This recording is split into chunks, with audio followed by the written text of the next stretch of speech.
I know. I'm supposed to talk about video games and things people actually care about in 2024, but I like reading. The one thing I want to do every night and just hang out is just read by myself. I love it. And I've actually read fantasy and science fiction magazine. I have a huge stack of the ones from the 1950s, 1960s. This was a cultural, just major force for a long time. A lot of the stories that you know and love came from here, and it was a big deal. Now, it's dying, and like everything else, it's because of diversity, equity, and inclusivity. So this is a story that can be painted across culture, video games, movies, and the like. But this is an important story, and I want to go over Fantasy and Science Fiction magazine for you guys because this is a really tragic loss. But it's maybe not anymore, but it is based on its legacy. Let's go into that. My name's John Delarose. I'm a #1 best-selling science fiction author, and I finally have an audiobook of my book, Colony Lunch. This is a standalone story. It's about humanity going out to the stars, striving for a better life. I did 4 very great perspective characters who are very different characters, and it was very much a exploratory study for me on the character level. I thought I did a great job on this. It's the closest thing I've got to like Heinlein type stuff from I'd say some of his colonization juveniles kind of match this quite a bit. So if you like that, you might enjoy this. Please check out some great science fiction. It's in the description below. Like I said, it's on audio now too for your convenience, and I've got that link for you down below. Thanks so much for supporting great science fiction that's still coming out these days. We're having a lot of fun here. So Science Fiction Fantasy Magazine started in 1949. A publisher wanted to get into the budding fantasy market. It was originally called the Magazine of Fantasy, and then they tacked on science fiction because they realized, hey, that's a big market too. Let's get both. And it became a bi-monthly publication with some great works all the way across in it. You got a lot of good stuff by like Fritz Leiber. You got some stuff by Anne McCaffrey, Arthur C. Clarke. Isaac Asimov wrote a science column for it. It was a big deal. Stephen King actually first dropped his Dark Tower as a serialized deal in this magazine as well. So you can see that it was a big thing culturally for a long time. Now, even into the 2010s, like I subscribed to it for a while. They had the editor C.C. Finlay, who's a very respectable guy, very fair, and they liked a lot of like headier science fiction and fantasy. I know we're more into like the swashbuckling stuff around these parts, but it was still very good.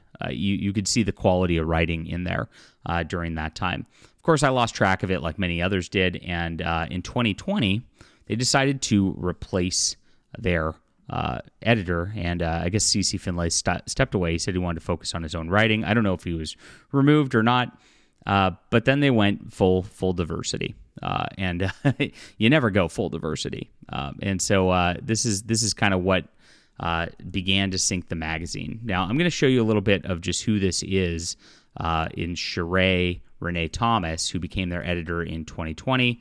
This is in the height of Black Lives Matter, if you remember. And if you look at publishing across the board, they've attempted to just go into a Barnes and Noble. You can't look at stuff randomly online because, of course, there's a lot of people who actually sell books online. But if you go into a Barnes and Noble where the stuff really isn't selling anymore, especially YA sections, fantasy and science fiction, it's like almost 100% black or queer authors at this point. I am told that you cannot get a young adult book out. Yes, that's like young adult, meaning aimed at teenagers, without putting in LGBTQ or BIPOC content into the book. It's not, you can't even get published at this point.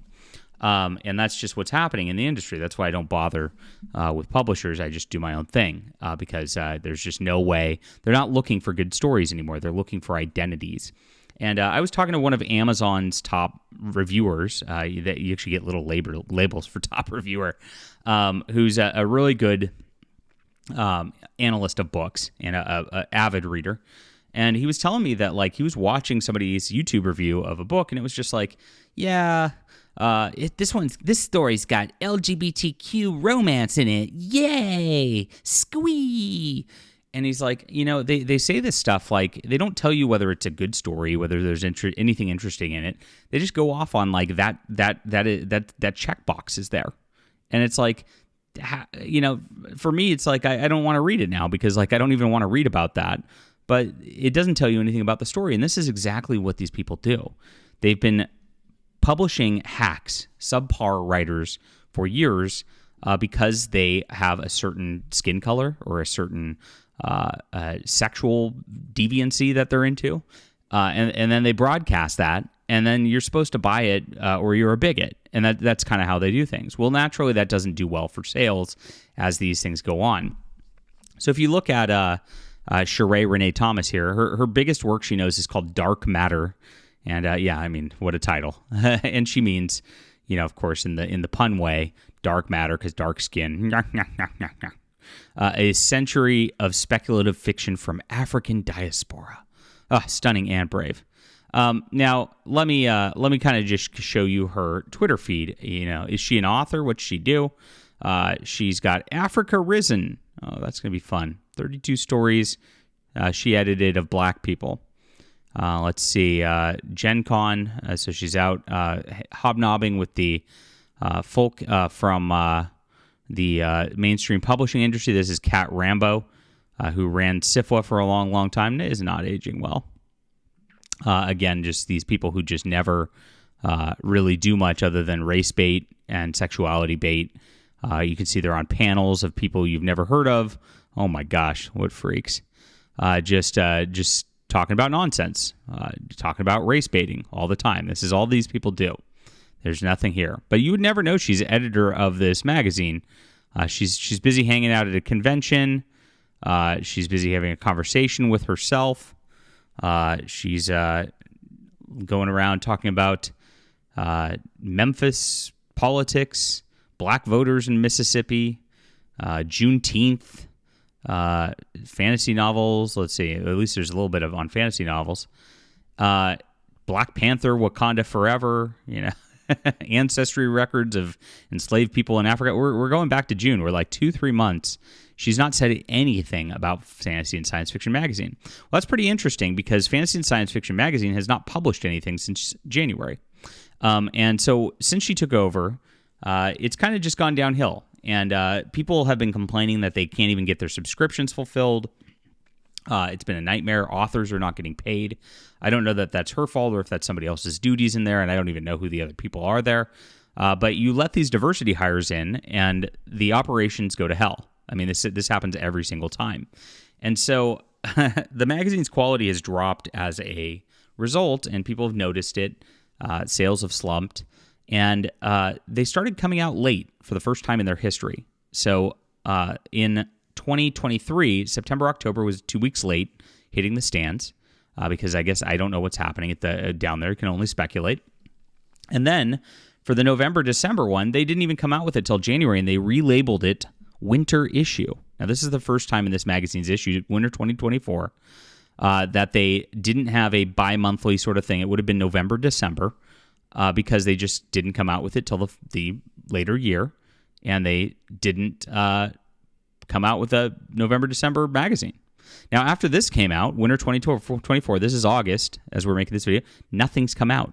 And people have started to notice. People over on the liberal network Blue Sky are being like, hey, fantasy and science fiction is kind of just gone.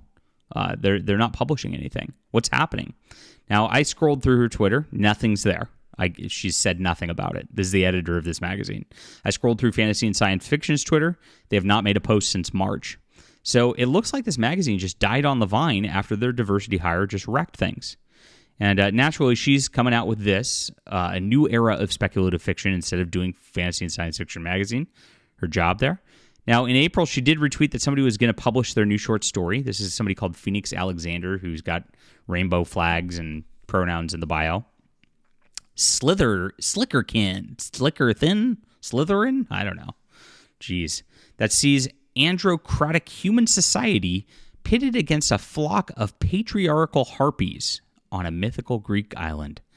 Well, how exciting is that? So fighting the patriarchy doesn't pay, though. This book still, this has not come out and nothing's happened. So this magazine seems to have gone by the wayside. And like I said, people in the industry have noticed. They've noticed it's just gone. It doesn't seem to be being published anymore. Nobody said anything. It just evaporated into dust and nobody's talking about it. And that's what's happening with all these classics in science fiction. Just nobody's talking about it. We talked about the Science Fiction Writers of America, SFWA. Just they're imploding because nobody's volunteering there anymore. They've all courted the woke agenda. They've all tried very, very hard to virtue signal skin color, their politics, all this stuff. I made a post earlier today about another magazine that I've seen on a stalwart out there in the industry, and they're posting this as their like selling point. So they've got pictures of their contributors, and you'll notice no white males, right? And so it's not just like representation matters, because I mean you'd be representing like whatever percentage of the population are white males if you did that. Every magazine is just representing this smaller and smaller demographic of people trying to virtue signal towards I guess black queers out there, or people who want to clap for black queers, and there's just nobody out there who wants to buy this stuff. And there's actually probably not even enough. Actually, I know this is a fact. There's not enough black queer authors out there to actually fill these magazines, because there's just not enough of the population who's writing to do that, like even at a professional level. So you're just killing your own brand. You're killing everything with this diversity, equity, and inclusion stuff. Never once bring a person like this into your organization. She's made her entire career off of race baiting, from what I've researched. And this is par for the course for the industry. You're seeing it. This is exactly what's happening at Marvel, at DC, in Hollywood. Everybody's trying to replace, people who are actually productive and people who are actually talented, like CeCe Finlay, with this kind of nonsense. And it never works. It just kills everything. All right, leave a comment down below with what you think about this. Hit the like and subscribe button. We'll see if we can get a response out of fantasy and science fiction, because sometimes these organizations start to respond because I notice them. It's really funny. And check out Colony Launch. Like I said, new audiobook out. I've been trying to get an audiobook of this made for a couple years. Really appreciate you for being there, and thank you for reading. You guys are amazing. We'll be back soon.